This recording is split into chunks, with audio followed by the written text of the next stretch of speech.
Never fear, raise our hands in the air, screaming, we are still here.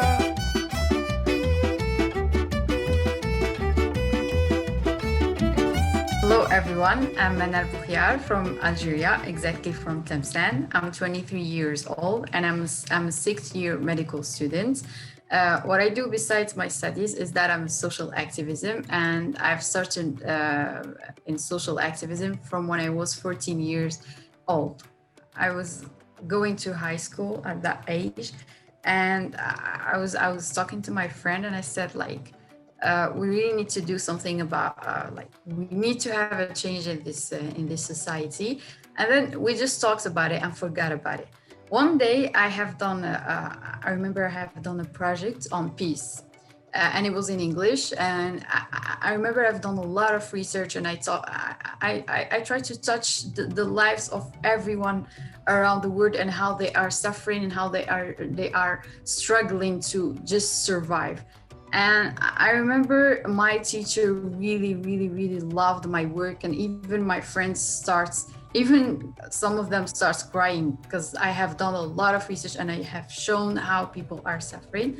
And when I finished all the projects, I felt like, yes, it is good and okay to work on it and to work on it on paper. But if we really need to change something, we need to start working about it.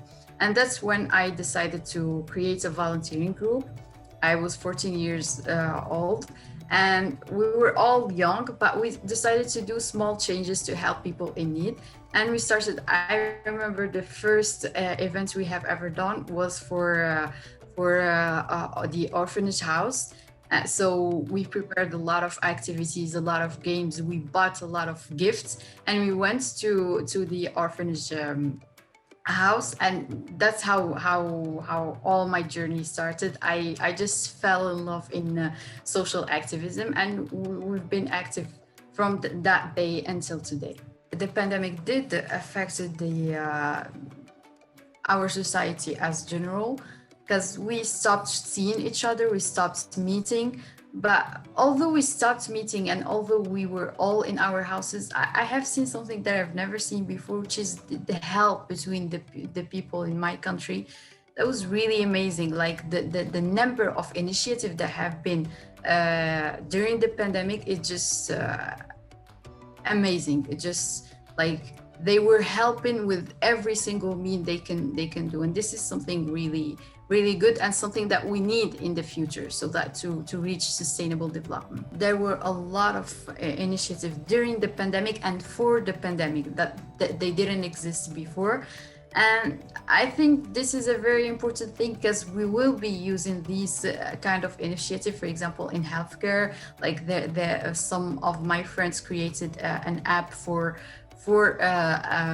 doctors and patients, so that they can be in contact without actually being in contact, and this kind of initiative that we will be needing in the future, and that are very important for the development of our society. There were, for example, some associations who were like buying food and taking that food to those people and to those families who they just didn't find what to eat, because they stopped working, and so they didn't even have what to eat in a day. So they were collecting food to give them to them. They were collecting clothes to give to those families in need.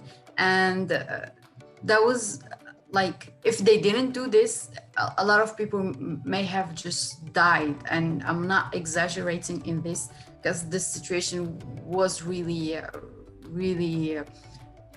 dangerous for them. And so this kind of help, I think it will be really needed even in the future. We really can reach change. A lot of people tell me, like, you can't change the world, and just stop doing this because the world is like this, and just accept it and stop wasting your time and your energy. And I do believe that if every one of us does just something, just a little bit of what he can do around him and in his environment, I believe we make this word a better place. We won't change all the word. We won't make it, I don't know, Disneyland, but we can make it a better word. And this is what we need.